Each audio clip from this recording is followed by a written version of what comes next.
गपोड़ी बहू। उमा जी की बहू पिंकी को गप्पे मारने की बहुत आदत थी। वो जब भी किसी के बारे में बातें करती तो बड़े बड़े गप्पे फेंका करती। आसपास के सब लोगों को पता था कि पिंकी बहुत बड़ी गपोड़ी बाज है। लोग उसकी बात पर विश्वास नहीं किया करते थे, लेकिन हाँ, उसकी बातें सुन सुनकर हंसते बहुत थे। अरे बहू, पड़ोस वाली शर्मा जी है ना, उनकी बेटी का जन्मदिन है, तुम भी चली जाना। ठीक है मम्मी जी, ये तो बता दो गिफ्ट में लेकर क्या जाना है। अरे लेकर क्या जाना है, 250 का लिफाफा दे देना, बस काफी है। अरे मम्मी जी, अच्छा लगेगा क्या? पड़ोसी हैं हमारे, हमें कुछ बड़ा लेकर जाना चाहिए। अरे बहू, इतना काफी है। जानती हैं आप, मेरे मायके में जब पड़ोस में किसी की बर्थडे होती थी ना, तो मम्मी कुछ ना कुछ गोल्ड का ही देकर भेजती थी। पड़ोसी के बर्थडे में सोना? कैसी बातें करती हो। और नहीं तो क्या, आपकी तरह थोड़ी ना लिफाफा पकड़ा दिया। पिंकी शर्मा जी की बेटी के जन्मदिन में चली जाती है। अरे आज तो बड़ी सुंदर लग रही हो साड़ी में। जी मैं तो लहंगा पहनकर आने वाली थी, मम्मी जी नहीं मानी। अरे बेटा, बर्थडे पार्टी में तो साड़ी चल जाती है, मेरा मतलब कोई शादी थोड़ी ना है। कैसी बात कर रही हैं आप आंटी जी? मेरे मायके में तो छोटे छोटे फंक्शन भी हम लोग लहंगा बनवाते थे बुटीक से, डिजाइन करवा कर। चाहे पड़ोस में किसी का जन्मदिन हो, मेरी मम्मी हमेशा बुटीक से नया लहंगा डिजाइन करवाती थी। मैंने तो ऐसा कहीं नहीं देखा, ये तो तुमने आज बड़े कमाल की बात बताई। अरे जाने दीजिए, कोई बात नहीं। और बताइए, आपकी बेटी नजर नहीं आ रही? अरे भाभी, मैं यहाँ हूँ, ये देखिए मेरा ड्रेस कैसा लग रहा है। ठीक ही है, मतलब बर्थडे के हिसाब से थोड़ा हल्का है ना। अरे भाभी, इतना सुंदर गाउन पहना है मैंने। मैं ना शादी से पहले अपने बर्थडे पर हमेशा जरी वाला लहंगा पहना करती थी, यही मैं तुम्हारी मम्मी को भी बता रही थी। इसके बाद केक काटने का प्रोग्राम शुरू होता है। सब लोग इकट्ठे हो जाते हैं। शर्मा जी की बेटी का केक देखकर पिंकी से रहा नहीं जाता। उसके अंदर का गपोड़ी बाज बाहर निकल कर आ जाता है। अरे इतना छोटा सा केक! अरे बेटा, मेहमानों के हिसाब से ही है, जितने लोग इतना बड़ा केक। आंटी जी, कम से कम 4 या 5 मंजिल वाला केक तो बनाना चाहिए था। आपकी बेटी का बर्थडे रोज रोज थोड़ी ना आता है। मेरे बर्थडे पर हमेशा पापा 4 केक बनवाते थे, सारे केक 4-4 मंजिल के होते थे। वहां पर सारे लोग उमा जी के मोहल्ले के ही थे और वो पिंकी के गप्पे मारने की आदत से अच्छी तरह वाकिफ थे, इसलिए सब लोग उसकी बात सुनकर हंसने लगे, लेकिन किसी ने पिंकी से कुछ नहीं कहा। एक दिन सुबह सुबह पिंकी ने अपनी सास से कहा, मम्मी जी, मेरे मम्मी पापा मुझसे मिलने के लिए यहाँ आ रहे हैं। अरे वाह, ये तो बहुत अच्छी बात है।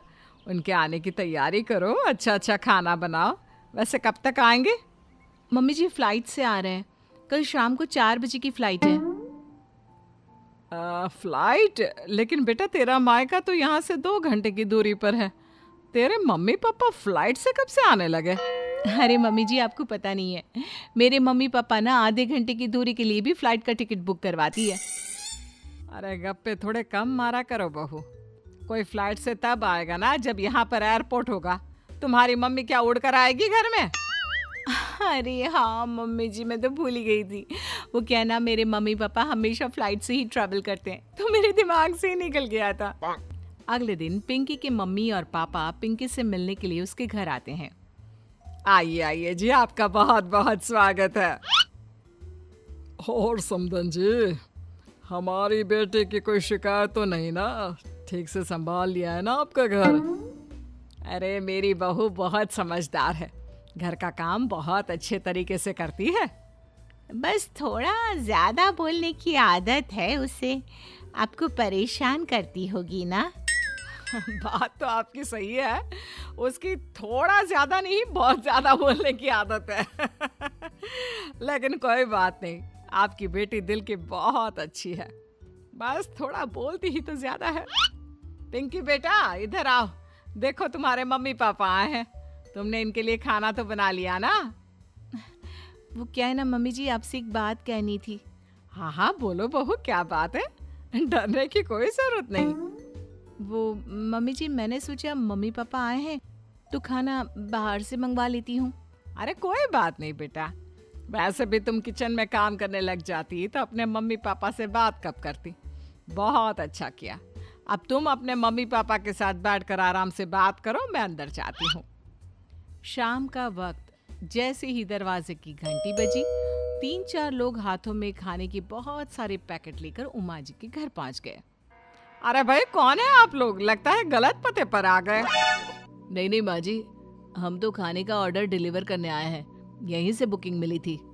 अरे नहीं नहीं, आपको कोई गलत फहमी हुई है, हमारे यहाँ तो 2 ही मेहमान आए हैं। आपके हाथ के पैकेट देखकर लगता है इसमें 50 लोगों का खाना है। माँ जी आपने सही समझा, खाना तो इसमें 50 लोगों का ही है, क्योंकि हमें ऑर्डर यहीं से 50 लोगों का मिला है। अरे लेकिन इतना सारा खाना, कहीं मेरी बहू ने अपनी गप मारने की आदत के चलते ऐसा तो नहीं कर दिया। ये खाना आप रख लीजिए और हमें हमारे पैसे दे दीजिए।